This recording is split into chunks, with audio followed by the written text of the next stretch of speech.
यो WhatsApp भाई लोग, welcome back हो गया सभी देखने वालों का हमारे टेक्निकल ब्रेकडाउन के एक और एपिसोड में। वीडियो शुरू करने से पहले एक ही रिक्वेस्ट है, वीडियो को लाइक करो, चैनल को सब्सक्राइब करके बेल आइकन को दबाओ, वीडियो अपने दोस्तों यारों के साथ शेयर कर लो।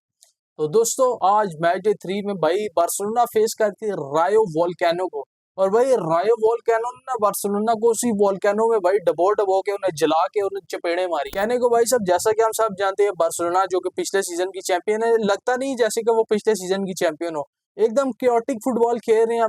लमीन यमाल को बॉल देनी है और लमीन यमाल से ये अटैक कैरी कराना है, उसके अलावा कोई नजर नहीं आ रहा। और आज भाई वोल्केनो ने, रायो ने भाई इतनी जबरदस्त परफॉर्मेंस दी, लमीन यमाल को बिल्कुल कट ऑफ कर दिया मैच से। सिर्फ उस पेनल्टी के अलावा भाई लमीन यमाल किधर मैच में नजर नहीं आया।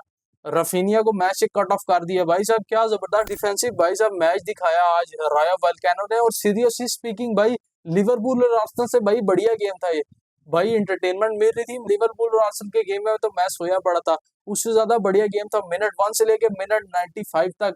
भाई साहब एकदम इधर से कभी अटैक आ रहा है, कभी इधर से अटैक आ रहा है, कभी इधर टैकल पड़ रहा है, उधर भाई जॉन गार्सिया सेव पे सेव कर रहा है, सेव पे सेव कर रहा है। एकदम बिल्कुल पैसा वसूली परफॉर्मेंस दिया जॉन गार्सिया ने, क्योंकि भाई साहब जॉन गार्सिया ने आज कितनी सेव्स की, मिनट 1 से लेके मिनट 95 तक। भाई रायो एकदम चढ़ी पड़ी थी बार्सिलोना के डिफेंस पे। आज एंसी फ्लिक ने जरा से एक्सपेरिमेंट करने की कोशिश की, क्रिस्टेंसन और एरिक गार्सिया को लेके आया भाई कुबार्सी, और दूसरा आपका रोनाल्ड राओ की जगह लेफ्ट हैंड साइड पे अपना वही एलेक्स बार्डले, और राइट हैंड साइड पे भाई बेंसानुमा कुंडे ने भी भाई लमीन यमाल के पीछे आज बहुत ज्यादा रन फ्रॉम बिहाइंड मारे, लेकिन वो किसी काम के नहीं आए। भाई साहब मैच डे 3 पे बार्सिलोना पॉइंट्स ड्रॉप करती है। और अगर टेबल पे थोड़ा सा नजर मारा जाए, भाई साहब रियल मैड्रिड टॉप पर है और बार्सिलोना सेकंड नंबर पर। इस टॉप और सेकंड की टीम में सिर्फ मैं एक चीज की कंपैरिजन दिखाना चाहता हूँ। भाई साहब अभी तो भाई 38 मैच डेज है, अभी 35 मैच डेज पड़े हैं, बहुत लंबा सीजन पड़ा है, 9 महीने का सीजन है।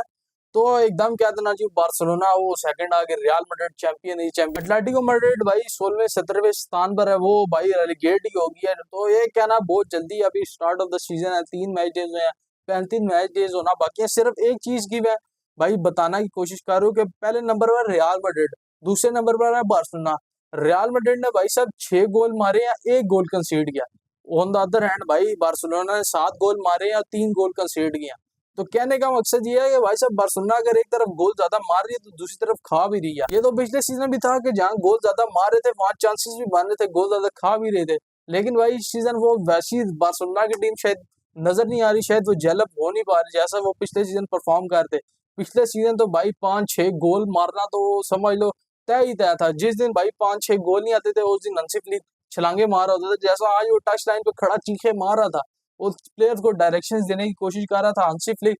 बिल्कुल भाई फ्यूरियस नजर आया आज की इस मैच में टच लाइन पे। उसके अलावा अगर मैंने आपको रियल मैड्रिड से जरा गोल कंपैरिजन करके दिखाया, तो एक और चीज की मैं बताना चाहता हूँ भाई, बार्सिलोना को रियल मैड्रिड से ज्यादा टाइम मिला है। प्री सीजन उन्होंने पूरा खेला, प्री सीजन में भाई उन्होंने अच्छा खासा टाइम किया। उसके अलावा उन्हें अच्छा खासा भाई लंबा ब्रेक था उनके पास रियल मैड्रिड की बनिस्बत। तो ये सिर्फ कहने का मकसद ये है, अभी रियल मैड्रिड के पास अभी 3-4 दिन जो सा है इंटरनेशनल ब्रेक के बीच में गैप है, जो प्लेयर्स इंटरनेशनल ब्रेक पे नहीं जा रहे वो वहां पे रेस्ट करेंगे, जो इंटरनेशनल ब्रेक में खेल नहीं थे रियल मैड्रिड के प्लेयर्स वो वहां पे रेस्ट करेंगे। खैर रियल मैड्रिड को मैं इधर इस वीडियो में घुसा के ले आया हूं सिर्फ कंपैरिजन करने के लिए कि भाई उनके उनसे ज्यादा टाइम आपको मिला है। आपको भाई 3 में से 3 गेम जीतने चाहिए थे, 3 में से 3 गेम कंप्रीहेंसिवली जीतने चाहिए थे। हर गेम में कम से कम 5 गोल तो मारने चाहिए थे, जैसे आप पिछले सीजन अपनी धाक बिठा के आए हो, 5 गोल तो पड़ने ही पड़ने। उसके अलावा भाई साहब अगर मिडफील्ड की बात कीजिए तो बार्सिलोना की मिडफील्ड एक ऐसा पॉइंट था जिसकी मैं तारीफ करना चाहूंगा, पेड्री और डियोंग। भाई साहब पूरे मैच में अगर कोई चीज मुझे बार्सिलोना के पॉइंट ऑफ व्यू से अच्छी लगी है तो वो मिडफील्ड ही थी, पेड्री और डियोंग। भाई पेड्री ने काफी जबरदस्त पासेस रिलीज कर था भाई साहब, कई दफा उसने ड्रिबल करने की कोशिश की, लेकिन वो क्राउडेड इतना कर रहे थे रायो वाले ने भाई साहब इतना जबरदस्त हाई डिफेंस लाइन को तोड़ा। भाई डिफेंसिवली तो बार्सिलोना खुली हुई थी, कुंडे बेंसानुमा कुंडे गार्सिया बीच में आया हुआ था। उसके अलावा क्रिस्टेंसन की बात ये करना चाहूंगा, अराहो से काफी बेहतर परफॉर्मेंस लगी क्रिस्टेंसन की। शायद अराहो की जगह भाई साहब सॉरी कुबार्सी लेके आना पड़ेगा आपको एरिक गार्सिया की जगह। शायद ये एक चेंज करके चेक करना पड़ेगा नेक्स्ट मैच में कि शायद ये पार्टनरशिप आपकी वर्क कर जाए। उसके अलावा भाई साहब जो आपने रायो ने आपके खिलाफ जो गोल्स पे गोल जो आपका भाई ऑफसाइड ट्रैप को ब्रेक किया, भाई पीछे से उनका गोलकीपर इतनी जबरदस्त बॉल डालता था राइट विंग पे लेफ्ट विंग पे, आपके प्लेयर देखते रह जाते थे। जो आपने गोल खाया वहां पे भी शिट मैन मार्किंग आपकी नजर आई, क्या किसी को पता ही नहीं था लमीन यमाल वो सबको कह रहा है मेरा बंदा था, मैंने मार करना था। सब चढ़े पड़े हैं। लमीन यमाल का बंदा था नहीं था, तो लमीन यमाल का ही मैन था वो मार करना। लेकिन लमीन यमाल भाई साहब, आपको डिफेंसिवली वर्क रेट दिखाने की जरूरत है। लमीन यमाल स्टिल यंग है, हंसी फ्लिक उसे काबू करके ये work rate, defensive work rate निकाल सकता है। अब किलियन एम्बापे को भाई जितना जोर दे दे के वो डिफेंसिवली हमें परफॉर्म करके नहीं दे रहा। लूचो भाई, लुइस एनरिके ने उसे पीएसजी से इसीलिए भाई किक मार के बाहर निकाला कि वो डिफेंसिवली परफॉर्म करके नहीं दे रहा। विनीसियस डिफेंसिवली प्रेस करता है, उसके मुकाबले में भाई साहब हमें किलियन एम्बापे प्रेस करके नहीं देता। तो लमीन यमाल को अपनी मैन मार्किंग और भाई बैक ट्रैकिंग को बेहतर करने की जरूरत है, क्योंकि भाई बार्सिलोना और रियल मैड्रिड, अगर इन दोनों का कंपैरिजन आपस में ना करूं तो मैं शायद आपको टैक्टिकली जरा बेहतर तरीके से समझा नहीं सकूंगा। डिफेंसिवली आप इतने खुले हुए थे कि ईसी जोनसा उनका प्लेयर था भाई, ईसी जोनसा था। सीरियस स्पीकिंग पहली दफा मैंने इस बंदे को देखा। मैंने ना पहले इसका नाम सुना था ना पहले देखा हुआ था भाई। आया मैदान में, मैंने देखा ये क्या टकला आ गया, कौन सा बाबा छोड़ दिया इन्होंने मैदान के अंदर। भाई साहब इतनी जबरदस्त उसने परफॉर्मेंस दी। क्या वो लेफ्ट फुट भाई उसने टर्न्स दी काफी, उसने भाई जबरदस्त उसने पासेस रिलीज किए भाई, लाइन ब्रेकिंग पासेस रिलीज किए भाई। वो जो क्रॉस आया था जो गोल कन्वर्ट गया वो भी इसी का था। तो अगर भाई साहब, अगर मैं सारे मैच को एक लाइन में, अगर आपको प्रो के एक लाइन में कन्वर्ट करके साइनॉप्सिस निकाल के दूं तो वो मैं ये कहूंगा भाई बच गए हो। अभी गोल बहुत ज्यादा पड़ने वाले थे भाई। जॉन गार्सिया पैसा वसूली परफॉर्मेंस, जिसका मैंने पहले कहा भाई, उसने जो जबरदस्त परफॉर्मेंस दिया, पॉइंट्स तो ड्रॉप आपने कर ही दिए। तो उसके अलावा आपने भाई शेकी से स्टार्ट दिखा दिया कि आप पिछले सीजन वाली बार्सिलोना लग नहीं रही। हांसी फ्लिक को इसके ऊपर काम करने की जरूरत है। हांसी फ्लिक भाई साहब एक सख्त मैनेजर है, जैसा कि हम सबको पता है। उसने सबको बाहर बिठा देना, बेंच से प्लेयर्स लेके आने हैं जो बेंच पे हैं, फर्मिन लोपेज वगैरह हो गए, लेमनडॉस्की, उनसे स्टार्ट करना है।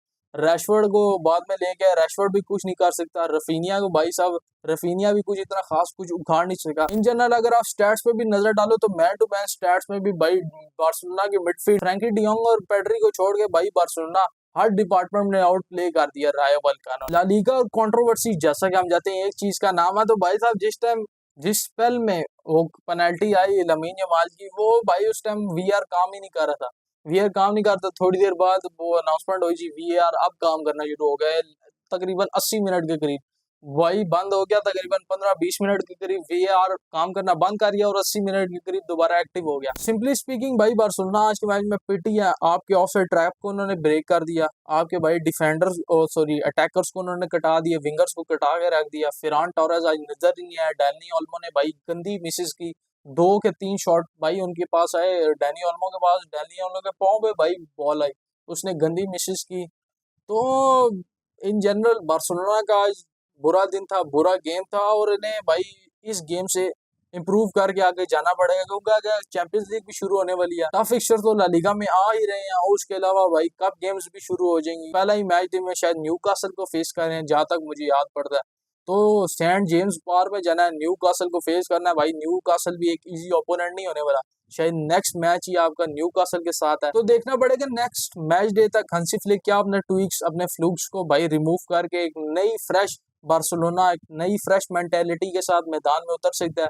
और क्या भाई ये 2 पॉइंट्स का गैप अब कब तक चलता रहेगा रियल मैड्रिड और बार्सिलोना के दरमियान? क्या ये गैप एल क्लासिको तक जाएगा, मैच डे 10 तक, जो मेरे ख्याल से अक्टूबर में है, पूरा एक मंथ पड़ा हुआ है? तो क्या ये 2 पॉइंट का गैप इतना लंबा जाएगा? क्या रियल मैड्रिड भाई पूरी तरह से फंबल कर देगी अगले आने वाले मैच डेज में कि बार्सिलोना फिर से टॉप पोजीशन हासिल करे? वेल देखेंगे सब आगे भाई, आगे के मैच डेज में। आज की इस वाली वीडियो में इतना ही। मुझे नहीं लगता शायद मैं कोई मैच पॉइंट मिस कर गया हूँ इस वीडियो में। अगर कोई कर गया हूँ भाई, जितने मेरे बार्सिलोना के देखने वाले हैं मुझे कमेंट्स में बताना। खैर आज की इस वाली वीडियो में इतना ही, मिलते हैं नेक्स्ट वीडियो में। Till then take care everybody, bye bye.